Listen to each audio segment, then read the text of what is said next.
तो गाइस, जैसा कि हम लोगों ने अब तक देखा कि कैसे आस्था को लोग बहुत ज्यादा परेशान और बुली किया करते थे, क्योंकि आस्था के पास बिल्कुल भी मैजिक नहीं होता। लेकिन आस्था कभी भी गिव अप नहीं करता और बहुत ज्यादा मेहनत और ट्रेनिंग करता है। एंड एक दिन फाइनली उसकी मेहनत रंग लाती है जब उसको मिल जाती है उसकी 5 लीफ ग्रिमवॉर, जिसके अंदर एक डीमन होता है। एंड आस्था के अंदर भी एक मैजिकल पावर आ जाती है, जो की होती है सामने वाले के मैजिक को खत्म कर देना। मतलब मेरे पास मैजिक नहीं तो तुम्हारे पास भी मैजिक नहीं। उसके बाद आस्था और उसका भाई यूनो दोनों एक मैजिक नाइट स्क्वाड ज्वाइन कर लेते हैं, जिसमें यूनो ज्वाइन करता है गोल्डन डॉन और आस्था ज्वाइन करता है ब्लैक बुल्स। एंड फिर आस्था अपने पहले मिशन पे जाता है। पहले मिशन में ही उसके सामने एक बहुत ही खतरनाक आदमी आ जाता है जिसका नाम आइस होता है। लेकिन नोएल और मैग्मा की हेल्प से आस्था आइस को हरा देता है एंड एक पूरे के पूरे विलेज को बचा लेता है, जिसके लिए खुद विज़र्ड किंग उसकी तारीफ करते हैं एंड बोलते हैं कि वो जल्द ही उससे मिलेंगे। एंड आज आस्था के लिए एक बहुत ही स्पेशल डे होता है, क्योंकि आज आस्था को उसकी पहली सैलरी मिलती है। इतने सारे पैसे, ये मेरी पूरी जिंदगी की सैलरी है क्या? ये तुम्हें ज्यादा लग रहे हैं आस्था? हाँ, और नहीं तो क्या, इतने में मैं मेरा पूरा चर्च साल भर खाना खाए। कैप्टन, मैं आपको अपना सारा का सारा पैसा दूंगा, आप मुझसे लड़ाई करेंगे क्या? नहीं कैप्टन, मैं अपनी छोटी बहन मारी से मिलने जा रहा हूँ। जाओ, मैं तो ढेर सारा खाना खाऊंगी। हाँ बस फटना मत, कुछ तो बोलो। इतना तो मैं दान दे दिया करती थी, जो मिला उस पर खुश रहो, समझी? ज्यादा उड़ो मत। मेरे प्यारे आस्था, तुम अपनी पहली सैलरी से क्या करने वाले हो? डेट पे चलोगे क्या मेरे साथ? नहीं, मैं अपने सारे पैसे वापस चर्च भेज दूंगा और थोड़ा दूर हट के बात कर सकती हैं आप मुझसे। ओए आस्था, बहुत अच्छे, तुम्हें अपना सारा का सारा पैसा घर भेज देना चाहिए, बहुत अच्छा कर रहे हो। हमें अपनी फैमिली के बारे में कभी नहीं भूलना चाहिए और उनका भी ख्याल रखना चाहिए। आप भी अपना सारा पैसा वापस भेजते हैं क्या मैग्मा सेंपाई? नहीं, मैं तो जुआ लड़ने जा रहा हूँ। कैसा आदमी है ये? आस्था देखो, वापस घर पैसे भेजना अच्छी बात होती है, लेकिन सारे पैसे भेजने की क्या जरूरत है? थोड़ा बहुत अपने लिए भी रख लो। लेकिन मैं करूंगा क्या इन पैसों का? मेरे साथ शॉपिंग चलो और क्या। उसके बाद आस्था, नोएल और वेनेसा कीका टाउन जा रहे होते हैं शॉपिंग करने। आस्था, मुझे पकड़ना मत, ठीक है? मैंने कहा था मुझे पकड़ना मत गधे। असल में इतनी तेज हवा चल रही थी कि आस्था को लगा नोएल कह रही उसे पकड़ लो। इसके बाद हम देखते हैं आस्था, नोएल और वेनेसा तीनों कीका टाउन आ जाते हैं। आज भी आस्था इधर जिधर देख रहा होता है उसको मैजिक ही दिख रहा होता है। एंड उसे वहाँ पे चार्मी भी दिखती है जो मस्त ठूस रही होती है। इतना सारा खाना जाता किधर है? एंड इधर हमेशा की तरफ फिनरल एक लड़की को छेड़ रहा होता है जो इसको बजा देती है। नोएल फिर से सोचती है कैसे पागलों की टीम में हूँ मैं। उसके बाद ये तीनों ब्लैक मार्केट में जाते हैं जहाँ पर इन्हें सिक्के मिल जाता है। वो सिक्के याद हो मैं तुम्हें, मैंने तुम्हारी बैंड बजाई थी। हाँ नहीं, मतलब नहीं याद हो, कौन तुम? लेकिन तभी इन लोगों के पास एक बूढ़ी औरत का एक आदमी सामान चोरी कर भागने लगता है। आस्था उसके पीछे भागता है। ये दोनों इस बूढ़ी औरत के पास जाकर इससे कहते हैं आप चिंता मत करिए, आस्था के रहते वो आपका सामान लेके भाग नहीं पाएगा। आस्था के नहीं, मेरे रहते मेरी मैजिक बाइक से कोई भी नहीं भाग सकता। चिंता मत करो क्यूटीज, मैं अभी इस बूढ़ी औरत का पर्स लेके आता हूँ। कौन लड़का है ये? एंड सेक्के भी उस चोर के पीछे अपनी बाइक से भागता है। इधर हम देखते हैं आस्था इस चोर का पीछा कर रहा होता है। ये चोर बोलता है तुम कभी भी मुझे नहीं पकड़ सकते बच्चे, जब तक मैं अपने मैजिक क्लाउड पे हूँ। एंड तभी आस्था अपनी तलवार निकालकर इस चोर की क्लाउड की तरफ फेंक देता है और उसके मैजिक क्लाउड को बीच से काट देता है। एंड ये आदमी नीचे गिरने वाला होता है, नीचे से सेक्के उसको अपनी बाइक से ठोक देता है। आस्था को सेक्के की बाइक बहुत कूल लगती है एंड सेक्के बोलता है मैंने तुम्हें पकड़ लिया चोर, अब तुम भाग नहीं सकते। लेकिन तब ये चोर सेक्के के पैर पे एक पॉइजन वाला चाकू मार देता है एंड सेक्के वहीं पर गिर जाता है। सेक्के तुम ठीक तो? हाँ आस्था,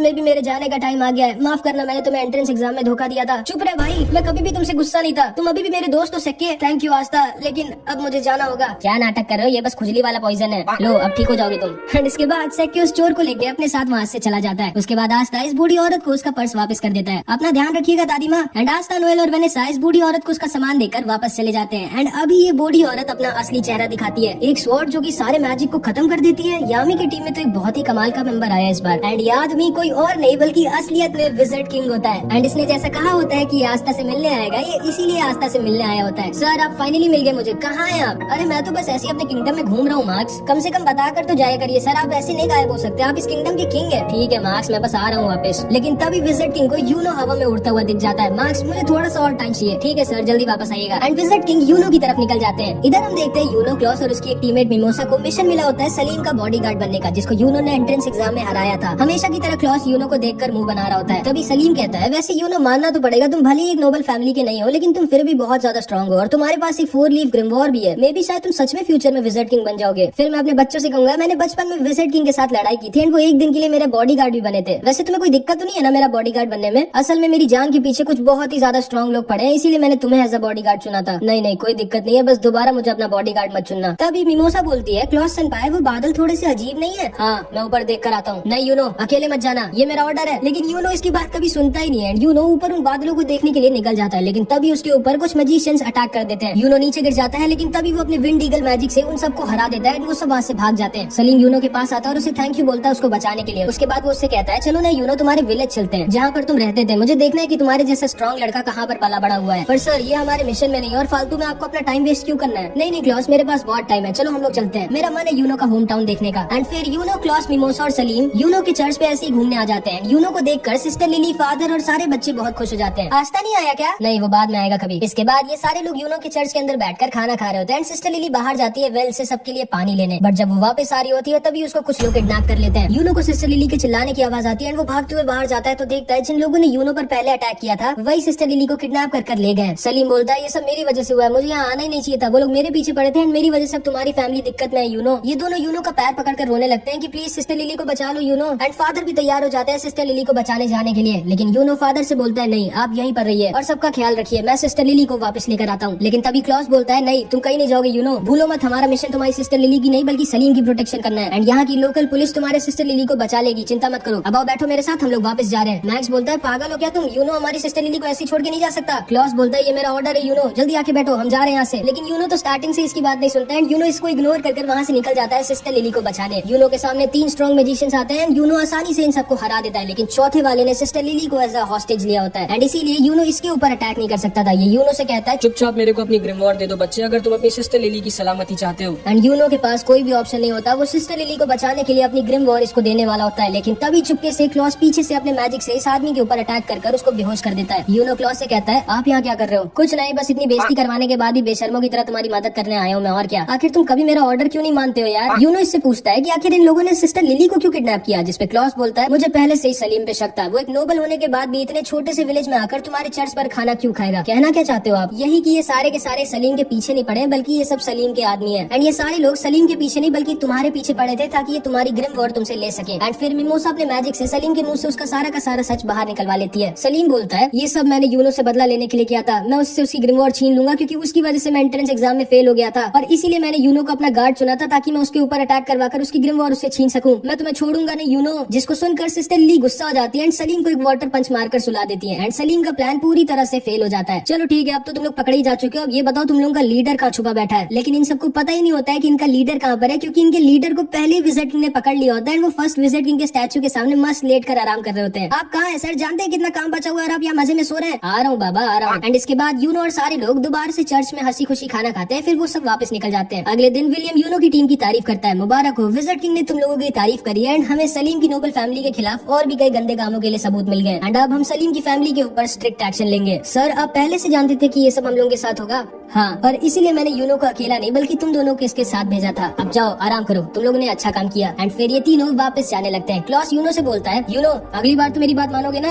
हाँ, मुझे पता है तुम झूठ बोल रहे हो, आखिर ऐसा क्यों करते हो तुम? एंड यूनो उसे इग्नोर कर रहा होता है, जिसको सुनकर मिमोसा हंसने लगती है। एंड इधर हम देखते हैं मैग्मा दोबारा से जुए में सब कुछ हार जाता है, अपने कपड़े तक हार जाता है एंड चार्मी हमेशा की तरह ठूस रही होती है। एंड इधर दूसरी तरफ अचानक से एक बहुत बड़ा डंजन क्लोवर किंगडम और डायमंड किंगडम के बीच में ओपन हो जाता है। जिसको नहीं पता है मैं बता दूं, डंजन मतलब एक सीक्रेट टनल टाइप का होता है जिसके अंदर लोग खजाना यानी कि ट्रेजर छुपा कर रखते हैं एंड अंदर बहुत सारे ट्रैप्स भी होते हैं, इसलिए थोड़ा डेंजरस भी होता है। मार्क्स विजिट किंग से कहता है सर मुझे आपको कुछ बताना है। मुझे पता है मार्क्स उस डंजन के बारे में और मुझे ये भी पता है कि हमें किसको उस मिशन पर भेजना चाहिए। एंड इसके बाद हम देखते हैं ये सारे के सारे ब्लैक बुल्स के मेंबर आस्था की चिड़िया का नाम डिसाइड कर रहे होते हैं। मैं इसका नाम रखता हूँ मैग्ना फायर। बिल्कुल नहीं, बहुत ही गंदा नाम है। इसका नाम होगा जॉन स्नो। नहीं, ये चिड़िया है, कोई राजा थोड़ी ना है। इसका नाम रख देते हैं दारू। दारू कैसे रहेगा? आखिर इसका नाम रखने की जरूरत क्या है? मेरे को दे दो ना, मुझे बहुत टेस्टी लग रही है। मैं पहले डिसाइड कर चुका हूँ इसका नाम क्या होगा। इसका नाम होगा रेड ब्लैक चिड़िया। एंड तभी आस्था की चिड़िया उसको मारने लगती है कि नहीं ये नाम तो बिल्कुल नहीं रखना है मुझे। लेकिन फिर लक बोलता है क्यों ना हम लोग इसका नाम मैरो रख दें। एंड इस चिड़िया को भी ये नाम पसंद आता है एंड इस चिड़िया का नाम मैरो पड़ जाता है। तभी वहाँ पर फिनरल के साथ यामी आ जाता है और सारे लोग यामी को देखकर बहुत खुश हो जाते हैं। यामी सबको बताता है हमारे किंगडम में एक नया डंजन मिला है। क्या?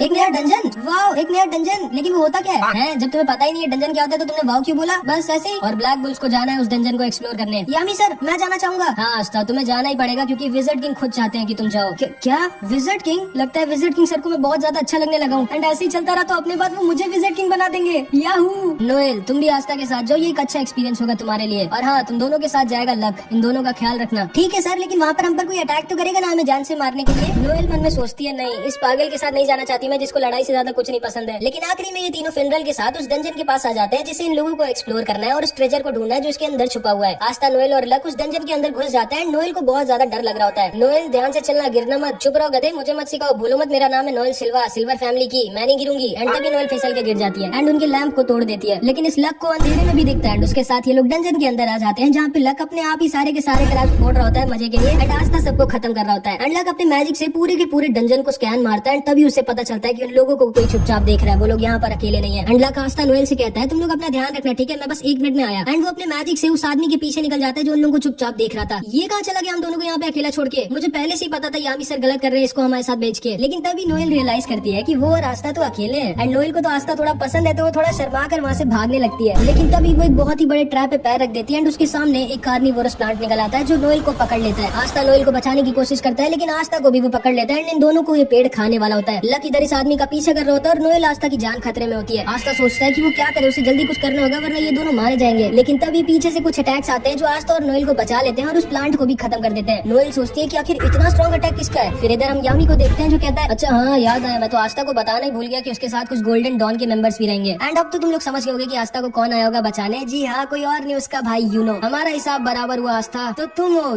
यूनो और ये दोनों नीचे आकर आस्था और नोएल से मिलते हैं। क्लॉस बोलता है हाँ, मुझे लगा ही था इतने वीक से ट्रैप में ब्लैक बुल्स जैसी बेकार स्क्वाड का ही कोई मेंबर फंसा होगा। ये आपके चेहरे पे कुछ लगा है, मुंह नहीं धोया क्या आपने? ओए लड़के तमीज से बात करो मुझसे, मैं गोल्डन डॉन का सीनियर मेंबर हूँ, मेरा नाम है क्लॉस और मैं एक नोबल फैमिली से हूँ। तुम्हारी हिम्मत कैसे हुई मुझसे ऐसे बात करने की? एंड इधर मिमोसा नोएल से मिलती है एंड ये दोनों बहनें होती है एंड इन दोनों की बिल्कुल भी नहीं पटती आपस में। हाँ, कैसी हो नोएल, तुम्हें तो काफी दिक्कत हो रही होगी। मैंने सुना है ब्लैक बुल्स के सारे मेंबर थोड़े पागल हैं। हाँ मैं तो बिल्कुल ठीक हूँ, तुम कैसी हो? क्योंकि मैंने सुना है गोल्डन डॉन में सबके सब बहुत स्ट्रॉन्ग है और तुम तो सबके लिए एक बोझ बन गई होगी क्योंकि तुम इतनी वीक हो। नहीं, मेरा मैजिक तो बहुत इंपॉर्टेंट और यूजफुल है गोल्डन डॉन के लिए। विलियम सर ने खुद मुझसे कहा था। तुम्हारा क्या हाल है? निशाना ठीक हुआ तुम्हारा? हाँ अब ठीक हो गया। एंड ये दोनों ऐसे एक दूसरे को ताना मार रही होती है और आस्था और क्लॉस आपस में लड़ रहे होते हैं। अच्छा हाँ याद आया, तुम्हारे साथ तो कोई एक और भी होना चाहिए था ना, कहाँ है वो? कहीं डर के भाग तो नहीं गया तुम लोगों को अकेला छोड़ के? जिसपे आस्था और नोएल कुछ नहीं बोल सकते थे क्योंकि उन्हें खुद ही नहीं पता है कि लक कहाँ पर गया है। एंड इधर लक इस आदमी का पीछा कर रहा होता है जो बहुत तेज भाग रहा होता है। यही एक्सपेक्ट किया जा सकता है ब्लैक बुल्स जैसी बेकार स्क्वाड से जिनका कैप्टन खुद किसी काम का ना हो, बस पूरा दिन सिगरेट पीने और जुआ लड़ने के अलावा कुछ करता ना हो। उसकी टीम से क्या ही एक्सपेक्ट किया जा सकता है। ओए चश्मे ज्यादा बोल मत, देखना ब्लैक बुल्स तुम्हारी स्क्वाड से पहले इस डंजन के ट्रेजर को ढूंढेगी।